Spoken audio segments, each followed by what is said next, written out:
Live for New York, it's Saturday night. Lights out, green flag, here we go.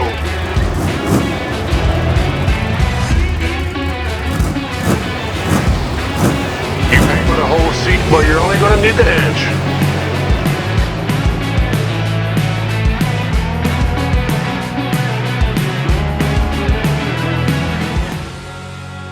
The Thunder Road Podcast, telling the stories of the South Texas racers from the past and present. Hello, my name is James Parks, and welcome to another episode of the Thunder Road Podcast. We are filming here at the Petronilla Posse Race Car Shop, and at this time, I'd like to thank our sponsors, Proline Fabrication, Graves Recycling, 112 Bodies, Top Hat Signs and Designs, and of course, S&S Monuments.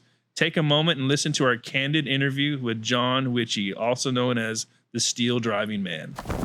So live from the Petronilla Race Shop. Yes, sir. It's Sunday afternoon, and we're here with John Henry Witzsche, the Steel Driving Man. How'd you get that name? There was an announcer at CC Speedway, and everybody called me John Henry. Hey, John Henry. Hey, John Henry. And so then one night he just started announcing and the Steel Driving Witzsche, because of that that old folklore, that guy. An old folklore, like an old song. There used to be a John Henry, the Steel Driving Man. I didn't know if you knew the verses or not. I was trying don't to see know if I the could get you to whole. sing. Do you know a verse? It's don't pick your nose. I don't know. I don't even know the song. I'm going to Google it when you leave to see if this is even real. It is real. All right. So before you came the Steel Driving Man, I was a little bitty kid running around poles at CC Speedway. And why were you at CC Speedway? My dad was helping Billy Joe Rosiska and Mike Flanagan back in the day. Roughly what year you think that was? I was probably 68, maybe. You were 68? No, it was year 68. Oh, I wasn't even born yet. 60, because I was born in 63. So I was about 6 years old. We did math together earlier. It was Gazentas. Gazentas, yes. All right. So tell us a little bit about the Speedway back then when you were doing your foot races. And how you kind of transitioned into some of that stuff. But let's start as you as a young man running around there. Describe the Speedway to us, because there's not a lot of folks that would remember the Speedway as it was back then. Okay, the concession stand was right there behind the stands. I mean, like, there wasn't very much space there. Smoke from all of the food being cooked. Sodas came in a cup. Real greasy hamburgers. It was badass hamburger. They had benches for people sitting before you went up the ramps. Pretty much everybody sat in their same spot every Saturday. Who was running the track back then? It was Frank Ho. Frank Ho. That I remember. Yeah. Yeah, Frank and his wife. There's going to be a test afterward, so make sure all your answers are the same. Okay, I'm going to try to keep them dialed in. I got a little speaker over here. My wife's telling me, don't say that. So Frank Ho was running the track. Yeah. Tell us a little bit more about that. Well, as a kid, I didn't know who was running the track. Right. But back then, going up there and, when somebody would wreck and all the pits was over on turn one turn one. So, everybody would run to that side of the wall. To see what was happening. Exactly. To see the goings on. Absolutely. Yes. Crazy. And then when I got older, of course, my parents were divorced, so summers we would go spend the time with grandparents. And my uncle, he was every unless he was at disabled veteran stuff. Yeah. He was at the racetrack, so he would take us. Of course, it was free to get in, and we used to go watch the race. 12 and under were free. 12 and under were free. So there's a couple of years I was 12 for a while. You're still 12. I saw you at the pit gate the other night trying to get in. You told me I was 12. Yeah, they wouldn't let me. They wouldn't let me go for it. They told me to trim my goatee. So who were you going to watch again? Well, back then when I was younger, my heroes, two of them for sure were James Matlichek, the number 1 blue car, and Sonny Hyman with the white 41. But it wasn't for their racing ability. Well, when they got out of the car, they had the coolest hair, man. Even after they had the helmet on. Of course, they weren't wearing, racing suits and all that stuff. They were just getting out. They had short sleeve shirts and. Do you still pay attention to guys' hair when they get out of the car? Not so much anymore. All right. I mean, I outgrew that. Yeah. So we might want to edit that. Anyway, so the thing I remember back then is it was still where when I was older, it was still the same people or people who used to be racers were no longer racing. Yeah. Were out there watching races. I got you. Okay, where they didn't stop. Yeah. They just kept coming. Of course, there wasn't much to do. You're saying the same families kept coming? Same families or just the same older racers that are no longer raced. They stopped. I think the following for racing was probably bigger back then because there was less distractions, like we talked about earlier. There wasn't as many things to do. Basically, the racetrack competed with maybe the movie theater or something like that. But maybe bowling. Yeah, something. But I don't think there was as many distractions back then. So your hardcore racers were there. And then even the people that just like to come and watch were there. And there wasn't too many places you could take kids to get in for free. Right. And you can enjoy a good night out with your friends and I remember they used to have like benches in front right there by the wall. And Walter Shoemaker was the flag man. And Frank with a cigar and his name So Cowboy let's back hat. up a little bit because something that we discussed earlier in our little pre-show deal, you talked about you were already racing as a young man at the Speedway. Yes. Well, And you may or may not have had cheated shoes. I may not have had, but when you used to go into the track where after you paid to get in Or not paid. or not paid, there was these poles there. There were two electrical poles. They had panels and stuff on them. I remember, but we used to run around them as kids. We'd race around them. In fact, it was so much that it was sunken down. And it was banked, huh? It had banking in there. Yeah. So, they were probably about maybe 6 foot apart. So it was a tight little quarter, mile track. So running around these electrical panels, is that what made you want to be an electrician? Well, no, but that was the best dirt track racing I ever did.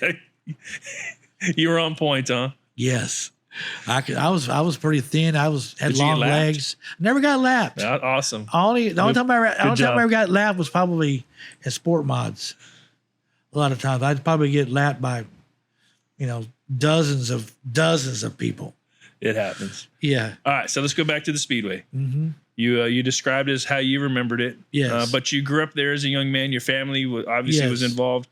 And then how does the transition happen? You're just hanging out one day? Well, being from Robstown, okay, Charlie Heflin, Eric Barton. I was friends with Eric's parents. They went to our church, and Ronnie, his brother, it was Timmy Lemon. They were older guys. And then I got lucky because my brother, being a little over a year older than me, he let me hang out with him. Yeah. So he knew all them guys. So wherever he went, I went. So when they started racing, Charlie and Eric started racing, well, we would go help them as You were kids. just part of the crew at that point. Of course, my mom gave us money to go into the stands, and we would go cut my grandparents' yard to be able to go to the races. So, and back then you found bottles. You would turn in bottles for 5 cents a bottle. Yeah. That's how we, and that's how we got to go. Of That's course, how you collected your money to get into the races. of course. It was different back in the 40s. Yes. I understand. Yeah, back, and the thing about it too, back in the 40s, is that everybody had their hair slicked back. Jerk. Anyway, so we would go. Of course, we never told our mom that we were going into pits. Yeah, she probably wouldn't be happy with that. She no. Hey, y'all got a minors release? Oh yeah. My mom's side went, okay, go, y'all are good. So about midway through the season, well, we go, oh, what color is it? Click, click. You had a stash of them, huh? You would collected them. keep them. So then she gave us money. We could eat on when we got to the track. You had the whole system worked. We had to. And so, like I said, though, in Robstown, Texas, there wasn't much to do. So when those There was guys, a lot to do. You just didn't need to be doing it. unless you were farming, yeah, we did a lot of farming. Yeah, pharmaceuticals. So no, like back in the It's day. time to come clean, John. No, back in the day, man, the farmers from our church would, hey, anybody want to work this weekend? I need somebody to stomp cotton. Yeah. They come by and get you. You stomp cotton for $5 a day. And back then, because the traders were they had trailers for cotton. Yeah. Anyway, so we would help them. Of course, it wasn't like all these today where you got these sleepers, and this was a truck full of crap in the back pulling a race car trailer, and then me and my brother are in the back of the truck hanging on for dear life. Going to the races. Yeah. And like Having the time of your life. having the time of we had so much fun. The pit was in turn 1 and 2. You actually get to stand right there in turn 1, right there at the fence. Yeah. And here comes the tire. Okay. Watch it all happen right there in front of you. right there. And then we'd go, like I said, my brother, older brother, let me hang out with him. I get to do other You have to stuff. do cool stuff. Yes. He introduced you to a whole new world. Yes. And then y'all just got tired of riding in the back of the truck and helping to decide you wanted to build a car one day? Actually, we helped them. And then, then as you get older, they weren't actually doing that so much anymore. I started playing a lot of basketball. My brother, then my brother got a car.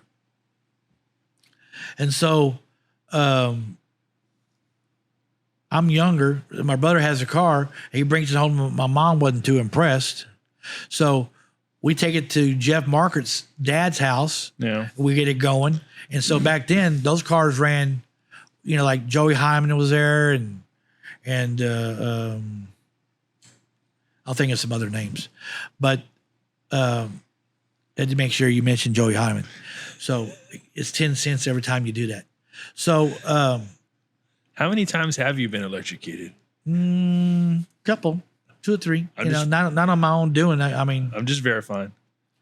So Jeff had a car. Steven had a car. So did another guy, a good friend of ours, Mark. But y'all were all young men. He was, he was a younger guy. And I was just helping. Yeah. So we would go to the races. Of course, look, you're talking about pulling a race car behind the truck. Yeah. With a tow bar, maybe? No, tow with chain? like a strap. Yeah. Unless you knew somebody that had a 2-wheel dolly or something. And those cars back then ran regular tires. They like would a street tire? Yeah. And it was high guy to the back. High point man to the back, low man to the front. They made for some good racing. Made for some pissed off people too. It happens, but yeah. That's the chance you take when you roll into the gate there. Those guys, you could tell the guys who knew what they were doing versus the guys who were going, I'm just here, messing around. Just I'm making laps. Yeah. So the very first time I ever got into a car, my brother worked for Mark. He was a record driver. And so he was on rotation. He got called out.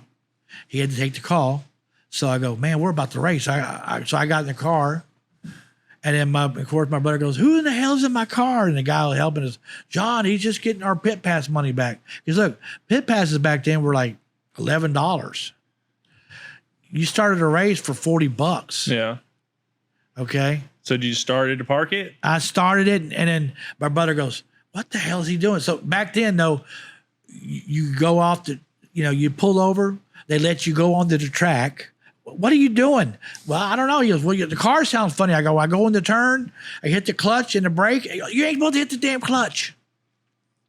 So after that, then I'm going, of course, the first time I'm in the car, Jeannie Sechrist is, I must have blocked her or something where she couldn't come up anymore.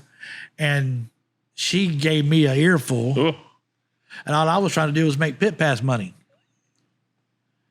So then, did you make it onto the track? yeah, we raced the track. Well, I raced it. I just didn't do very good. I'm just making sure I So understood. Joey and Jimmy Amaya and Mike Carlucci, Kevin Harms, all them people like me, like I was sitting still. Yeah. So, but then we got rid of that car.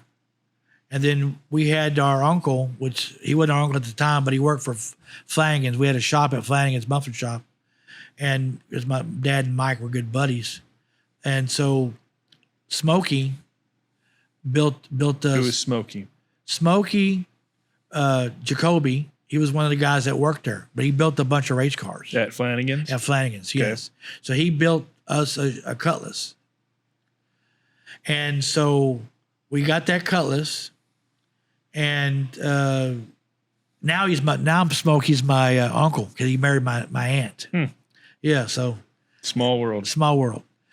So that car was pretty fast, but it was the land of Camaros, coil spring cars. Yeah.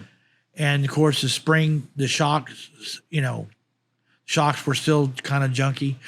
But we went from street tires to you could run Diamondbacks or you could run Tau Cities. Tau City, yeah. So at first the Diamondbacks were better because they were bias ply. So then when they both went to steel belts. Steel belts that changed the Man, game. I wore. In fact, Troy Bird was the Diamondback dealer, and The Yoakums. Yoakums was the other one. Tau City. Tau Cities. Yeah. Unless you wouldn't order tires from Spiller, Yeah. and so I ordered a lot of tires from Spiller because he always had the good stuff. He had the better tires. Yeah. They were softer. Well, no. Well, I mean, there was a softer one. At first, they had a different sticker per how soft they were, and so the rule became where no more 60s are allowed. Okay, all right. So whatever 60s you have, you can run them, but you cannot get no more. All right. So Donnie wouldn't get no more 60s. So he'd get these little bitty old tires, man, little bitty burgers. So I'm going. So then somebody was telling me about Spiller. So I'd order about 4 or 5 of those 60s from Spiller. Yeah. So Donnie comes to me, man, you sure got a bunch of those 60s left? I go, yeah, I got a whole bunch more. Because man, the tire you got for your left back then, it was a 78 series versus a 60 G. Yeah. So we ran pretty good. We had some wrecks. We had here's a Sam Duncan plug. Sam Duncan and Wilson pulled that front clip of that we called that car Timex because it took a licking and kept on ticking. Yeah. So we pulled that front clip over. He did about 3 or 4 times. Finally, it just got. I went into the wall and just no more front clip. It wouldn't take no more. So this is you and your brother. Me and my brother Jeff Markert and Renee. And what we did was, that was a Saturday. Sunday we went and cut a front clip off at Jeff's dad did a bunch of Chevelles. Yeah. In this town he did a bunch of Chevelle redone. So we took a front clip, sawzalled it off, went to Flanagan's, sawzalled it off. We put the pipe there so it Welded wouldn't it together. So it wouldn't spread. And then we used pipe clamps like on jack stands. And then and at the same time though, I'd bought a 335 short block from Bruce Sanders because we were afraid of, because Rick Rapp was telling us, man, you got to worry about that. You hit a wall like that. Sometimes the next thing it goes, Crankshaft or something. yeah. Else. So he said, take it out of there. So then I had bought that 335 from Bruce. We put our camel hump heads on there. Jeff built all that, and then me and Steven we were welding, and I did more sleeping at work that week than I did Probably so. in my bed. So we pulled up there. We're breaking the motor in on the trailer on the way to the track, Running it to the track. and then Dedication. and then we actually won that night. That's cool. All that hard work paid off. All that work paid off, and Steven he was working for himself. He was doing a job for Jerry Edwards at Jerry's old house. Yeah. Where Jerry used to do a lot of stuff, and back then, Zippy Reeser, John Heineman, me, This is at the Speedway. It's at the Speedway. Y'all were running super streets back then. It or was what called. were they? It was called like a street stock or something like that, or a pure stock, or because there's modifieds above us. Carlucci was running that. Larry Smith, Chuck Barber. So you and your brother have always been involved in racing. Obviously, he's passed, but y'all's bond was very, very tight. From what I knew of y'all, a lot of folks would say that he was kind of the brains of the operation, and you were the wheelman behind it. But you guys accomplished a lot of things at the Speedway. Mm-hmm. I don't specifically know all the classes that you ran, but for the most part, you guys were very competitive when y'all showed up. Mm-hmm. In fact, I don't specifically know the class, but I think you were a 5-time champion. That was the last. At the end of the day, when Dan had it. Yeah, you were able to walk away from CC Speedway and say you were a 5-time champion. And we won one in '96. Tell us some stories, some of the memories that you have of you and your brother in your racing. Some of the memories that you have that you'd like to share with the folks. Okay. Obviously, your brother's not here anymore. To share those, and that's what the podcast is about: is to be able to get those memories out. So when we're not here, they can still live on. So tell us some of the stories that maybe you would like for Dustin and Brianna and some of those other family members of yours to be able to have, down the line. Well, we did a lot of, we did, look, most of the stuff together, but if I was working overtime, I couldn't be at the shop, because of, you're working 7/12s or whatever. So he was doing them by himself. And Jeff and other people that helped us. And so, one of the things about me and him was, so we went from, we had a Cutlass. We sold that Cutlass because we're tired of the Camaros beating us. So we're gonna buy a Camaro and see me and Steven going, we don't know. Oh no, I'm sorry. Let me back up one time. That's fine. Well, that Cutlass, when it got fast, we took that Cutlass over to Larry Smith's shop, and him and Ricky Senard, they put the caster and because we were backwards. Yeah. They put the caster and camber gauge on there. He goes, how in the hell you been driving this thing? And dude, after they got done, because we didn't run power steering back then. Yeah. It was all manual steering. So once they got done with it, it was, oh, okay. How you doing, man? It was like, and so we picked up the pace. So also, when we knocked that front clip off, so the way we put it back on there, we don't know how that car got faster. So we wound up selling that car. We bought a Camaro, and then we figured out we don't know anything about Camaros, but Larry and Bruce do. Yeah. And so they were your buddies. Well, and Ricky Senard helped my brother out a tremendous. I mean, there was, Joey's helped him out a lot. I mean, it's just. So whenever I got older, and then we got the Camaro going, we sold the Camaro to. We won a championship in 96. Okay, so we're going, well, you know what? Maybe we can move up. So we sold the Camaro to Steve Grant's. Shrimper. Yeah, because he helped us. He was helping us too. So he got the car. Of course, he says when he got the car, he took the push out of it. Okay, all right, whatever, man. But I didn't know you didn't have to drive a car with a push. It was me, right? And I was a 1-footer driver. So really. Yeah, so this is a Rick Rapp story real quick. I'm driving. I'm kicking their butt. We're hauling. I'm in the lead. All of a sudden, Steven goes, look, if we're going to drive that late model, you're going to have to do it with 2 feet. I said, okay. So I get a big enough lead. He goes, we had radios. He goes, all right, you try the 2 feet things. And I'm 2 feet. He goes, okay, they're starting to reel you in, take off. So I took off again. So after the race, and we're in tech, Rick Rapp says, man, John Henry, you were hauling butt. He goes, but all of a sudden your car started doing some weird stuff, some crazy stuff, and you took off again. I go, well, I was trying 2-footed driver. He goes, what do you mean? I go, well, I'm a 1-footed driver. He goes, oh, don't do that no more. Well, he told me, don't do that. He told me Slicky Yeomans and he told me Bobby Labonte were 1-footed drivers. So it's okay, but once I went to late model though, you have to, because of that. It's a different clutch. There's a whole lot going on right there. And so you remember when Jeremy Stafford was here? Yes. Well, whenever he was telling you about Joey doing the bump steer, I was there with him. Well, I wasn't doing it. I was watching him. That's when we bought a bump steer gauge. You were watching one of my cars earlier. Exactly. Yeah. I mean, that's how you learn. You got to progress. So it's a small world, though. I mean, honestly, the racing world, especially around here. It seems like everyone wants to help each other out, but they also want to see what everybody else is doing. And so how I met Ross Stafford was we all Flanagans, everybody, you know, Mike Dimon. I helped Mike Dimon a little bit on some races. Well, so and Mike Dimon was married to Bobby Jacoby, which that's his father-in-law, who worked at Flanagan's Muffler Shop. That's how I met all them people. Huh.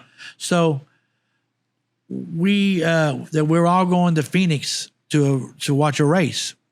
A NASCAR race? A NASCAR race, yeah. You know, all the bunch of guys from Flanagan's and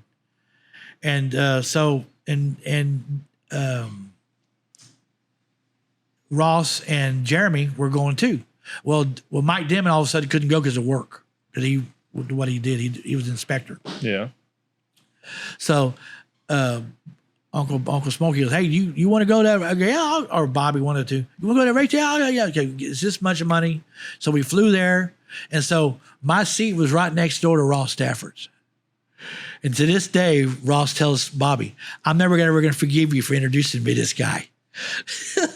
Ross is a good dude. He's a super good dude, man. You wore him out, though.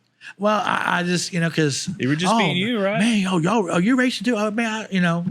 So I went with him to a bunch of races, and I was there in Houston that night when he almost won it, and then that's plug wire. He only got second. Yeah, he should have won that race. No, he was very passionate about that. That was. I mean, you only get to look. Those opportunities don't come every day. Look, I'm gonna jump ahead. We went to Kyle and that redhead. Okay, we were junk. Okay, we went through there, and there was a wreck fest. Teal and some other guys were all racing, and Alexander were all racing for the championship. They're racing. So next thing you know, I'm in first place. And they're going, okay, it's going to be green, white, checkered. So I'm going, so I do this deal where I pull my earplugs out. Well, man, so they're going around, and you know, there's none of this. Let's go, because it was a wreck, you know. So we're all, they didn't do none of this stuff. Let's go, because they're all telling you. So next thing I know, what's his name? 32. His son's running right now at I-37. Start with a K. Don't tap on the table. Oh, forgot. Heath Stewart? No. But I ran against Heath Stewart when I in Camaros, San Antonio. Anyway, I don't know who the guy you're talking about and is. Romco. I'll remember his name. That's fine. We can come back to. Well, so I'm supposed to be in first. So he goes in front of me, and we take off. Of course, I get second.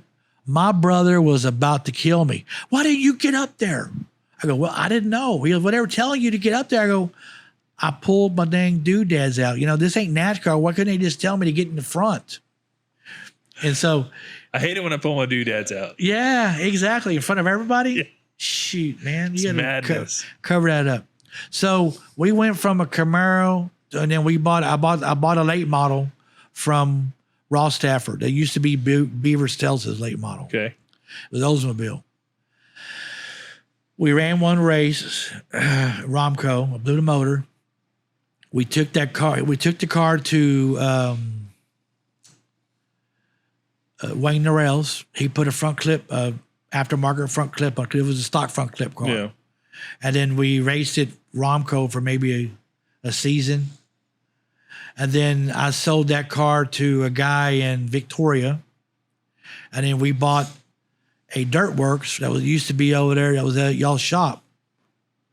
At the old Bartell shop? Yeah, from two guys from Aransas Pass.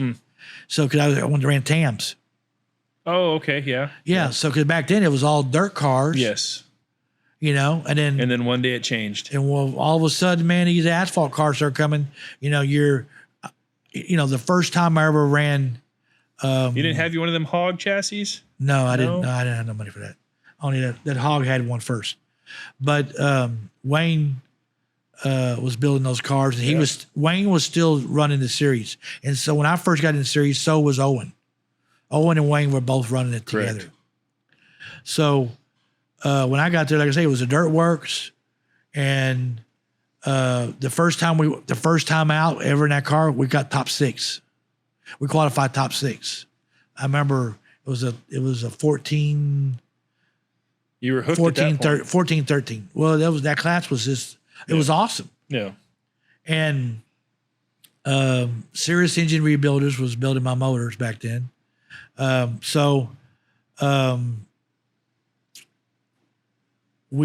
class kind of progressed to where, okay, my chassis is not going It to. evolved where you almost had to have a purpose-built car. Yes. So we sold that car to Kaminsky, to little Kaminsky, and then we bought the Redhead. Yeah. So the Redhead is what? It was a car. It was a super stock. It was a super stock that Carlock and Steve Alphen built in Carlock at Carlock's. Okay. Bruce Barber bought it, finished it up, Yeah. ran it. Reason we were going to go back to CC Speedway was because they were running street tires. So we're going to go back to running a class that, I already had a child. Okay, so me and my wife had You're a child. having to do adult things now. Just a little bit, So, and we didn't want to travel a whole bunch. So we bought that car, and then right when we bought that car, they changed the freaking rules to where you could run A racing tire of some kind? Hoosiers. Yeah. Yeah. Surprise. Surprise. And so Carlucci and I both told him, hey, you guys don't know what you're getting into here. But Yoakum had put like a resin type A sealer of some sealer or kind? something over the track. So the track wasn't as abrasive to tires. So when we had that Camaro, we set fast time, I think about a 15, maybe it was a 15-12. And what year was that you set fast time? Probably 90. That was probably around 99, 98. In fact, in 97, the track shut down. So then I went and ran San Antonio some with the Camaro, but with our rules, stock, Chevy rear end, you couldn't run a floater. Yeah. So in San Antonio, they ran floaters, and they took off and they shifted. You were already 4 car lengths behind. So, and Bentley was one of the guys. You had what you had when they dropped the green. Oh yeah, exactly. So Bentley was one of the guys that was fast down there. So I won one heat race down there. So then on the off time, Kevin Sullivan had an old Malibu, it was a pure bomber, whatever. It was a bomber. Like a metric car? It was one of the bigger. Big body cars? Yes, the big ones. 350. I'd never run an automatic in my life, especially one that didn't have a good torque converter. That when you went in there, it's kind of like putting the clutch in and A little free spin? yeah. And so I think we finished 4th in points that year, and that was my dirt driving deal. So that year they had a big old race over there in San Antonio, and I think I qualified maybe like 11th or something like that, 9th, and because they had cars from Austin, and they had cars from. And Kyle and Austin were trying to run, and Kyle still went to Austin Hoosiers, being Longhorn Speedway? Longhorn Speedway, Okay. yeah, drag strip with a stop sign. Oh, I've seen videos of it. yeah. Well, they had grass growing by the wall. You drove on the bottom, Yeah. unless you were like Kredemski or High, wide, and handsome, or what? well, he was just good. I mean, the people who could pass on the outside could pass. I mean, it'll take you a couple laps, but Kredemski was fast there. Riethmeyer, I think, didn't Riethmeyer? Yeah, but he not in the class that I got you. So that race had it was a big race. I mean, there was like 30 something of us there. Well, and Heath Stewart was one of them. He was running that car, his cars and stuff. His dad was helping him. Well, in the first turn, the leaders wrecked. So I'm going, all right, I'm gonna miss everything. I'm gonna all of a sudden these cars started coming down, run right into my right front, and we were running Heim joints. Yeah. And so they put me up. There were so many cars that were. I mean, it was like a big pile up. So they hooked me up. They put me on the wrecker, took me off. Steven, we already had everything because they broke before, we already had everything ready to go with the tube and everything. And I remember my dad's trying to pull the jack over there. Ricky Sinard trying to get the jack from my dad because he could be a little faster. And my dad would not let go of that jack. What was his job? He wanted the jack. He wanted the help. So we went out, we got everything fixed. And so we went back on the pit lane. They're taking the green. I take off. We went up fourth that night. Oh, wow. Yeah. So we had a fast car. What a comeback. Yeah, but like I said, some of the fronters, they wrecked themselves out on the first turn. So but it happens, but you were there at the end. That's what matters. Yeah, top 4. Cool deal. And then the redhead, I got top 4 one night, but and then there was the one night where we're there. It was probably 2012. It was 12. So we're there. We won the championship. And so we're warming up the tires. And next thing I know, man, my car just locks up and spins me around. Well, this is the story as I got from Shane Turner. I thought Joey was getting some trouble over you. Really? He goes, yeah. He goes, there they go. Guys from Corpus already spinning out before we even start the race. And he walked over there. He said Joey did. Like he was about to pop him. He goes, he's from Robstown. Clarification. Yeah. So I'm thinking, thanks a lot, Joe. You took up for me. Not. That's funny. Know. It sounds to me like he might have stood up for Corpus. Yeah, that's what I think. I think you're right. So then that weekend, the next weekend they had the big. It was one show in Kyle. The next weekend they had the show in Corpus. Dan had a big race. Yeah. So of course in Corpus we had the record at a 1471. So we had the record then at that deal. So, we're warming up our tires, and I think we qualified second. Bruce Beto he qualified first, and I qualified second. And so we're warming up our tires. They gave us like the top 8 were in or whatever. So we gave us a little just to go out there and shake the cars down, get some heat in the tires. Well, all of a sudden, man, my rear end locks up. So in other words, we had a problem with the rear end. We didn't know we had. So the gears messed up. Yeah. So we're in the pits. I remember, and Bruce Beto helped us, and we ran a O-type rear end. Explain to the folks what an O-type is. Well, instead of going into the center section of your rear end for a Chevy, it had 4 bolts, like a 4 9-inch. All right, so you just unbolted and slid the axle out. Slid the axle out. Well, with the rear end locking up, it took the splines. You couldn't get them out. Twisted it, yeah. Yeah, so we were trying everything. Bruce comes over and goes, look, what you do is you take this chain and we're boof, boof, boof. And I hear Rick Rapp going, those guys are in a bind. Boof, boof. And so we get it out. Well, Rex Henley, Shane Turner and my brother go get the other rear end we had.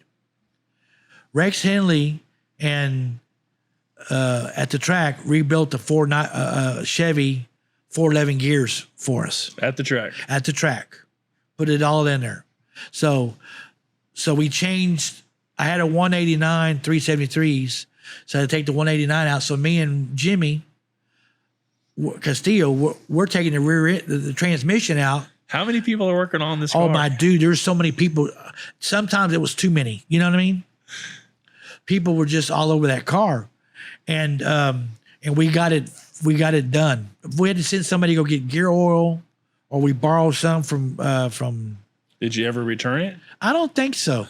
You should have just used it and given it back to him. Well, I don't need this anymore. Yeah, I don't. Here, there's a little bit left. Half a quart.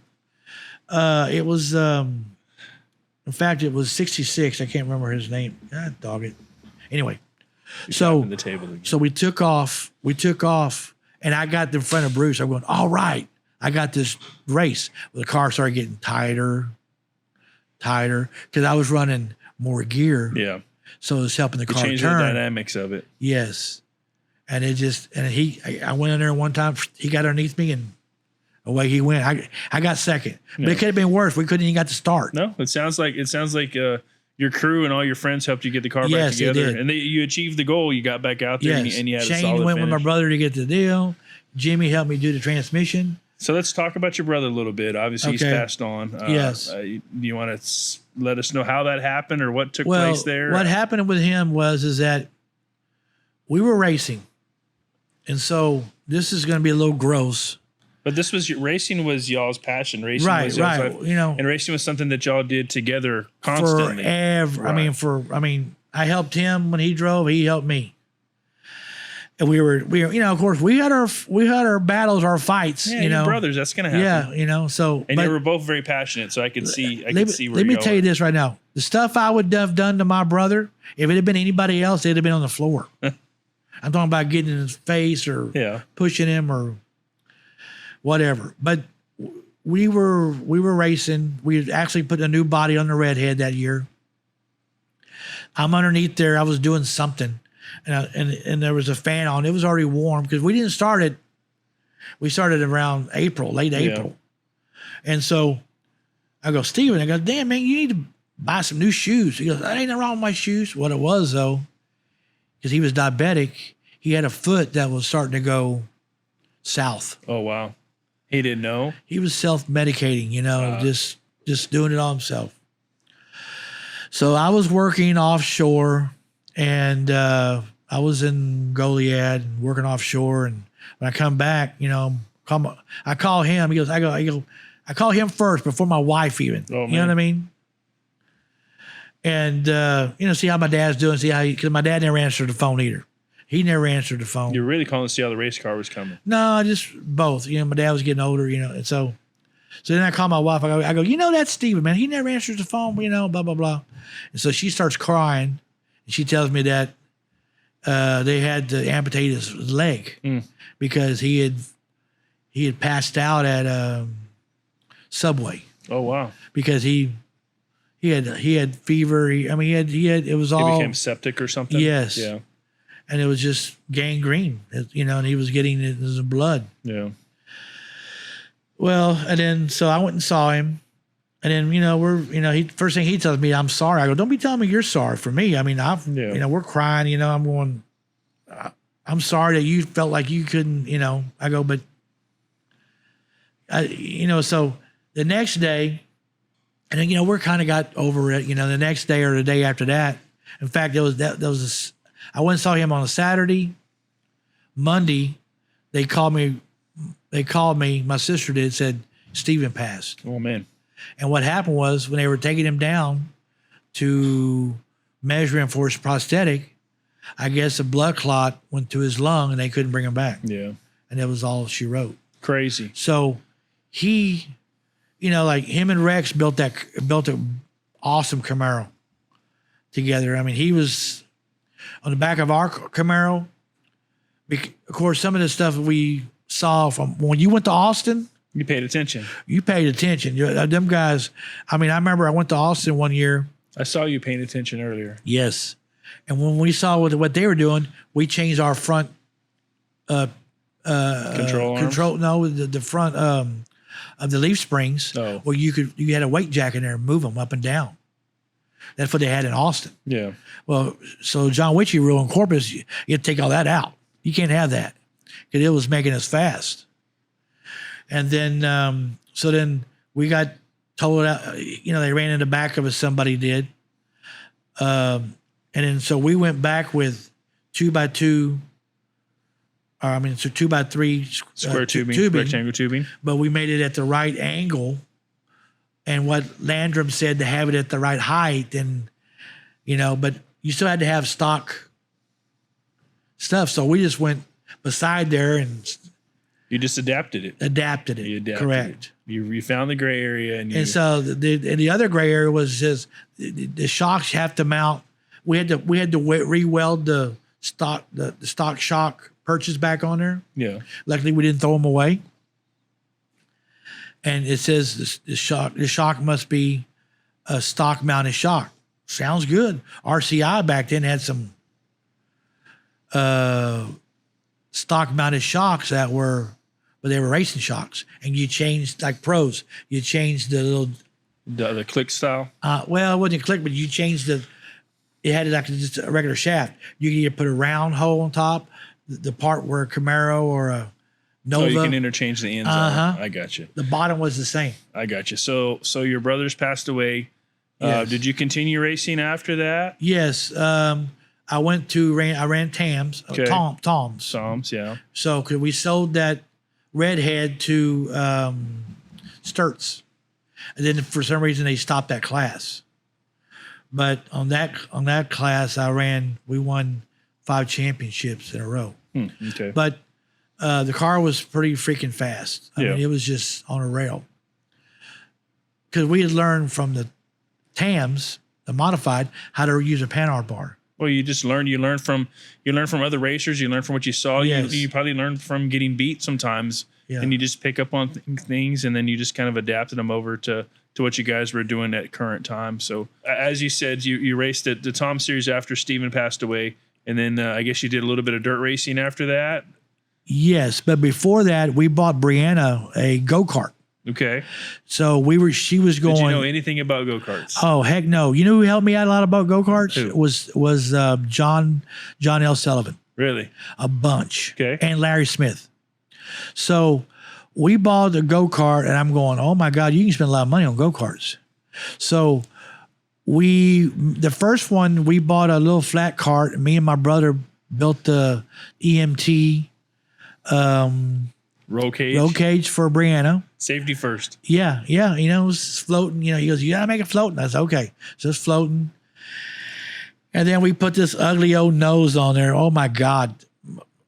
You know, it was ugly. It was ugly. Do you still have the cart? No, we sold that cart to, believe it or not, to Eric Ramos has that cart. Oh, really? It's because we bought a QRC. QRC, yeah. So we bought a QRC.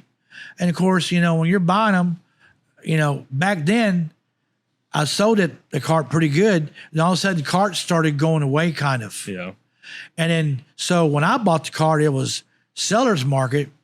And so with all the motors I had, you know, and all this stuff, it was a buyer's market. Yeah. I think I sold everything for $900 to wow. a guy, and there was nobody here running them, to a guy, and it was a QRC, cart. It was a QRC certified cart. Yeah. So I sold it to a guy somewhere in San Marcos for $900. Gave it away. And so Should have came and saw me. Well, I didn't. You know, you were still at the posse. Anyway, so I started running dirt with because Tom's had stopped. No longer. So we bought it. We were running dirt, and then my back started giving me problems. Because you've been electrocuted so many times? No, it's just because I'm fat. Okay. I was once told, we're going to get a little off subject here, but I was once told that you made your own special tire treatment and that it made the tires harder instead of softer. No, that's true. That's not true. So you just said it was true. It's not true. I was just, No. I mentioned to some folks that you were coming on the show and they told me to ask can you tell about you your this. tire hardener, not your tire softener. No, they're wrong. It's Ticky Tacky Tire Treatment, 4T. That was the name of it. And then it never, I got them down to 40s. Say that again? Ticky Tacky Tire Treatment. All right, so I want to make sure we got a good cut of it. Yes. All right, so let's go back now. Brianna. She's about 14. Okay. She started off in go-karts at 9. How old is she now? She's 22. All right. So we got her in there and we went to Lawrence's and practiced. And we got her own car first. I had my car. She had her car. So then, one car is hard enough. So I told my wife, I go, my back's bothering me. I mean, it was just, I need to be on her car. So the first time we take her car out, of course, the right side frame rail is no more. Jimmy had to fix it for me. Larry Smith gave me a new. Larry Smith has been a big Yes. part of y'all's racing. He's a super good guy. And so of course, when we started at E-Mods, it was a beginner's class. Correct. Very beginners, because the motors weren't nothing. No, they were pure stocks with open wheels, basically. Mm-hmm. and the you couldn't run a A arm, the aftermarket A arm. You had to run a stock A arm. Right. Those tires that we had to run, Those Southwest speed tires, they were hard as a rock. so you didn't want a bunch of motor on, and so it helped us. It helped you gain a little bit of car control. Yeah. But and again, John Sullivan, he was running E-mods. He helped me out a bunch because what worked on asphalt was not working on dirt. So you got Brand in this car. She already bent a frame rail. Yeah. So then Your ticky-tacky tire treatment did not work, apparently. not on that. That stuff, I mean, I don't care what you put on there. Those tires were not getting, because they were 15 years old. So now that class is, we Y'all are still racing that class current day today. You just raced last night. yes. Well, that class has evolved, But why do you think that class has grown so much? You think it is just because it's an economical class, or the motors aren't, you can buy the tires. It's economics. Yeah. It's people that are wanting to run a sport mod eventually. Yeah, Okay. a lot of folks, I think, misunderstand that class. They say it's an entry-level class. I feel it's not. I feel in the early days it was, but I feel like it's transitioned, and it's not necessarily.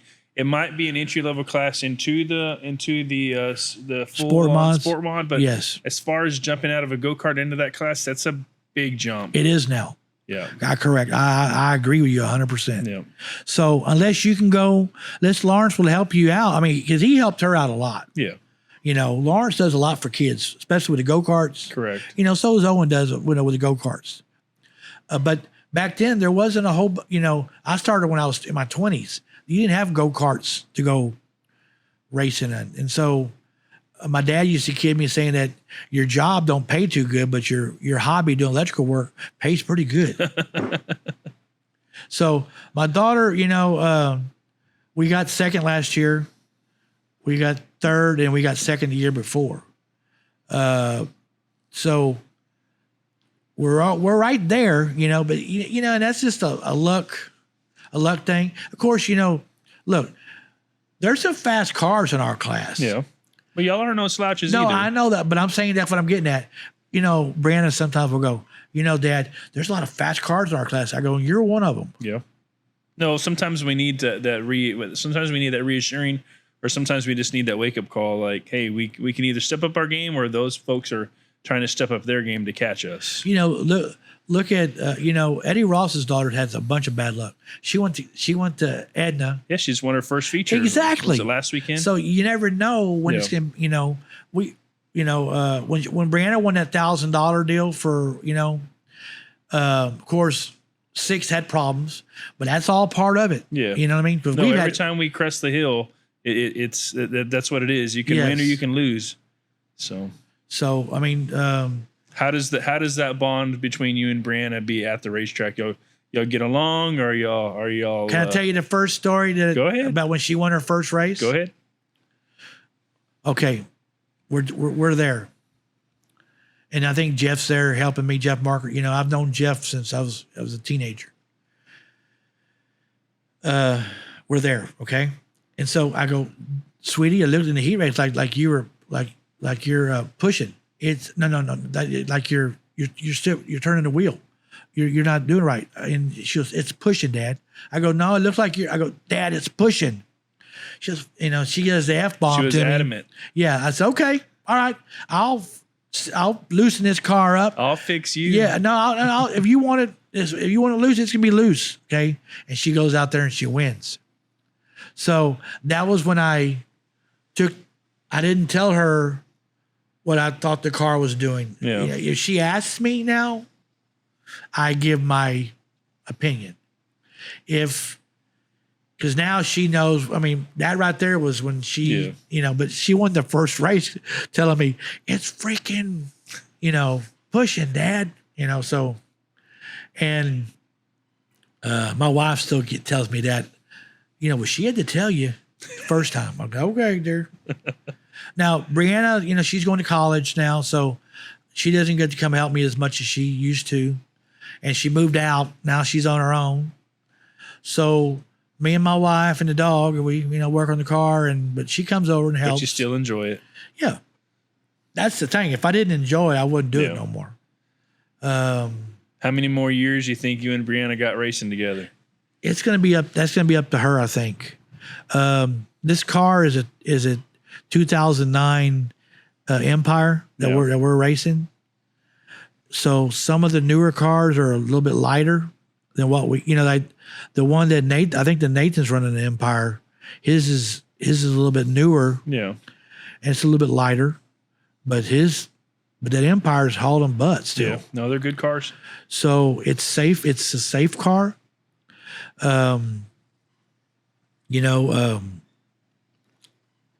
It's good to see that the people are at the track again. Because remember, CC Speedway kind of shut down because people weren't going no more. Yeah.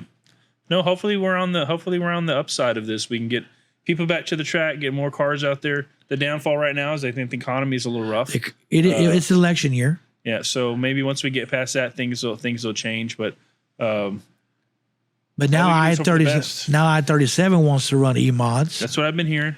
So as long as it doesn't conflict with Edna or Corpus, Yeah. we'll go up there, but we can't make it. We can't make any Fridays unless she's able to change her schedule. But because she works Friday nights at It's all part the of being an Roadhouse. adult now. Yes, She got a job and going to school and she's dealing paying with dad. She's paying for her own apartment, Well, that's good for her. so she has to. you did something right. Well, I don't know, but yeah, that was Mama's son probably. Well, we're winding this thing down. You got any more stories you want the folks to hear, or you want to say any thank yous to any of the folks that have helped you guys over the years? Yeah, you got about 45 seconds to put it all out there. Thank you very much, Larry Roberts. Thank you, Uncle Larry. Thank you, Smokey Jacoby, Jeff Markert, Dave Markert. I didn't get to tell you about his quadrijet carburetor he had. Larry Smith. Larry Smith. Larry Smith's backed you guys for a long time. Yes, Larry Smith. And I'm talking about Rick Rapp. He helped me out. And so did, I know I'm going to forget some people. It happens. Nobody will forget you, though. Well, Not after this. maybe. Uncle Gerald for taking me to the races all them years.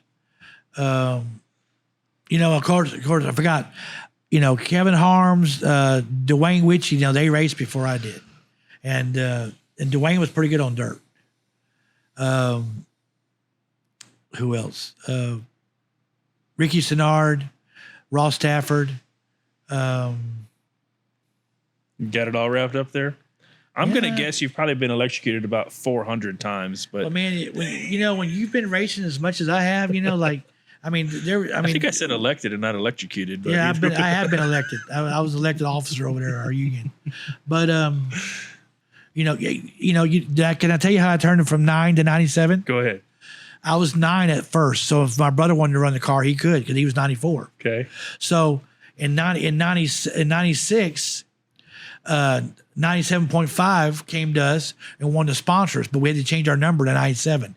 That's how I wound up. If they have enough money, will be whatever number you want. That's exactly right. That's how we wound up being 97. Awesome. Yeah. So Local radio stations supporting local yes, racers. They don't get no better helped than us. that. Yes. Well, John Henry, the steel driving man. Okay. It was Yeah. awesome to have you on the Thunder Road podcast today. Okay. And thank you for having me. Thank you for your stories. Thank you for Dustin for Thank you for for your bringing me over here. entertainment. You're definitely entertaining.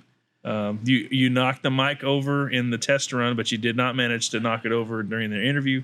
You only tapped on the table 14 times. Well, that's not my strong suit is remembering. I noticed. If my brother was here, he could tell you who built what car from where.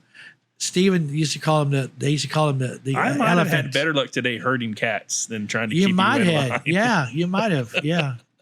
Yeah. Well, man, it was nice to have you on here. Thank you. Thank you for your stories. Thank you for for the asking me. entertainment. Yeah.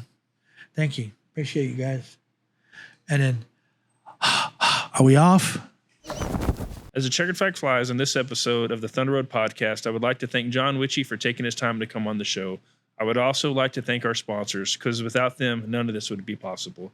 Top Hat Signs and Designs, 112 Bodies, Pro Lane Fabrication, Grays Recycling, and of course, S&S Monuments.